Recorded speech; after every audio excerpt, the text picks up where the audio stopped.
이렇게 상사에게 말을 할 때는요, 말끝을 흐리거나 눈을 내리깔거나 어깨가 구부정하거나 그러면요, 안 돼요.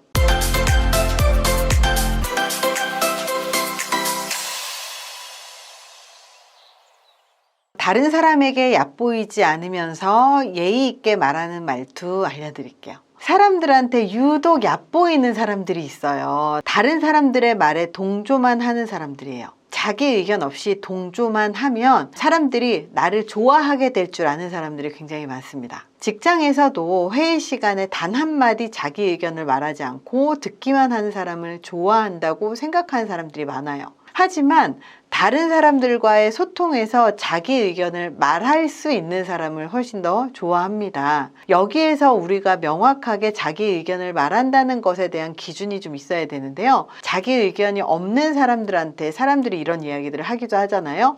나는 자기 주장이 확실한 사람이 좋아. 야, 나는 그래도 자기 의견 내는 사람들이 좋아. 이렇게 말하는 사람이 있거든요.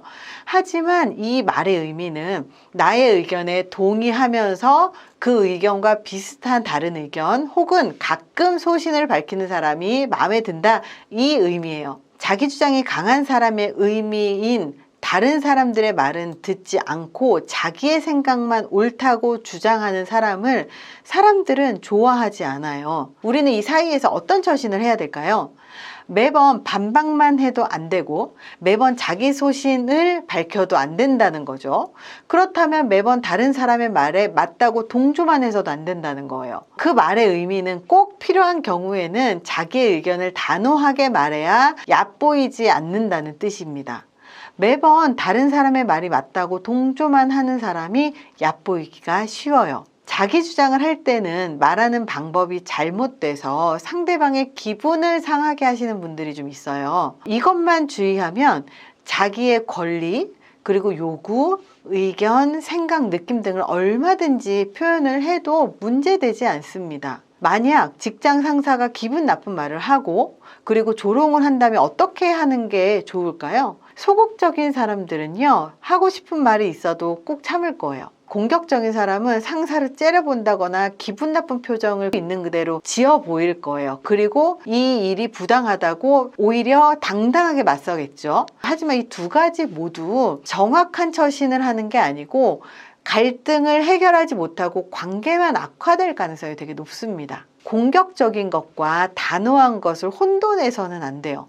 공격적인 것은 흥분한 얼굴로 상대방을 비난하고 내가 뭘 잘못했는데요? 막 이러면서 소리를 지른다거나 이런 거죠. 근데 단호한 것은 명확하게 나의 입장을 제대로 표현하는 거예요. 그래서 엄격한 태도를 갖고 있거나 입장을 취하는 것을 말을 합니다. 이럴 때 얕잡아 보이지 않는 방법 3가지를 알려드릴게요. 첫 번째, 명확하게 피드백을 요청해라. 예를 들어서 너 왜 이렇게 일을 열심히 하지 않냐 이렇게 얘기를 하면 상사가 일방적으로 비난을 하는 거잖아요.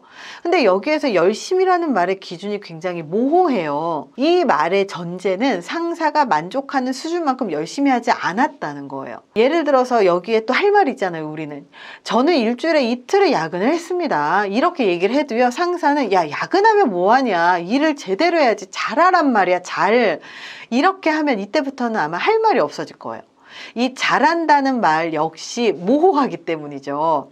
바로 여기에서 열심히 우리가 일을 했다면 반드시 할 말을 해야 됩니다. 이렇게 질책이나 꾸중을 들었을 때 변명하거나 저 그런 거 아닌데요 그러면서 방어하거나 하면 오히려 이미지가 나빠져요. 바로 즉각적으로 단호하게 말하는 게 좋습니다.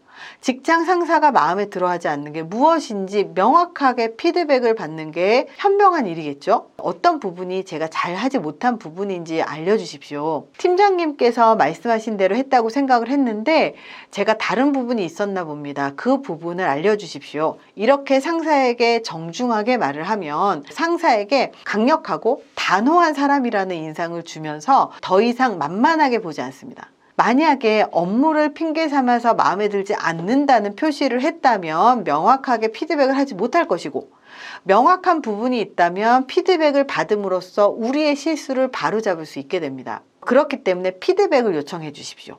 두 번째입니다. 정중한 자세로 말을 하세요.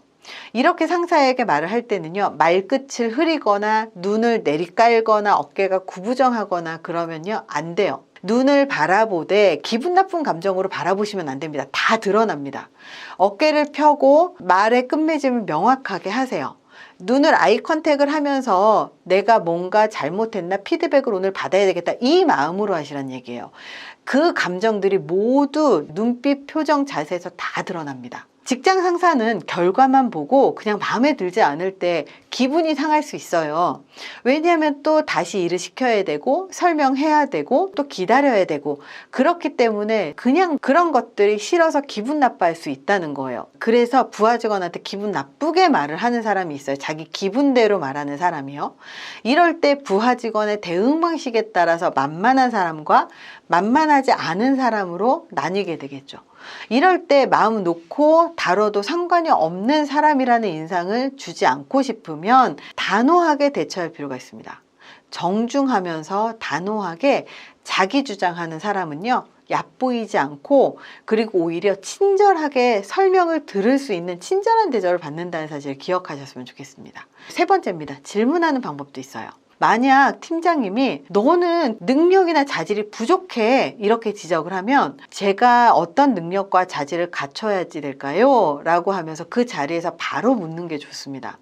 이 부족하다는 말을 듣고 부족하지 않은 사람이라는 사실을 자기 입으로 설명을 하는 것보다 상대방이 답변할 수 있게 만드는 게 훨씬 현명한 대처법입니다. 질문은 힘이 굉장히 세요. 길게 설명하면 자기 입장을 합리화한다고 여길 수 있지만, 적절하게 질문을 하면 상대방의 의견을 들으면서 반론도 준비할 수 있고, 그리고 그 이야기를 들으면서 정말로 내가 반성할 부분이 있는지 피드백을 받을 수 있기 때문에 그런 과정이 중요합니다. 누구나 입장은 다를 수 있고, 그리고 판단 기준이 다를 수 있습니다. 질문에서 들어야 내가 정말 내 입장이 맞는 건지, 아니면 내 생각이 맞지 않았을 수도 있거든요.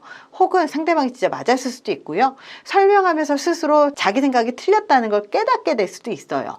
그렇기 때문에 질문을 하는 것 굉장히 힘이 셉니다. 이렇게 세 가지 방식이 있을 수 있습니다. 내가 생각했을 때 이유 없이 비난한다고 생각이 들거나, 아니면 꼬투리 잡는다는 느낌이 들거나 괜히 화를 낸다는 생각이 든다면 명확한 피드백을 요청하는 방법, 그리고 정중한 자세로 이야기를 하는 방법, 그리고 질문하는 방법, 이 세 가지를 적절하게 활용을 하면서 내가 피드백을 받아서 발전해야 되는 부분이 있는지도 한번 확인해 보시고, 그리고 이런 방식을 통해서 상대방 스스로가 괜히 꼬투리를 잡는 건 아닌가 스스로 생각할 수 있는 기회도 만들 수 있고, 이 과정에서 나는 만만한 사람이 아니라는 사실을 명확하게 보여줄 수가 있거든요. 아주 사소하지만 대화를 하는 그 과정 속에서 만만한 사람과 만만하지 않은 사람이 빠르게 결정이 된다는 사실을 기억하십시오. 그리고 만약에 내가 명확하게 잘못한 게 있고, 그리고 내 실수가 있다면 내 열심히 배우겠습니다라고 정중하게 배우겠다는 자세를 보여주세요. 이렇게 상호적인 것이기 때문에 내 입장만 옳은 건 세상에 아무것도 없습니다. 상대방도 마찬가지예요. 상대방도 상대방의 입장만 옳은 건 세상에 없다라는 걸 알게 되거든요.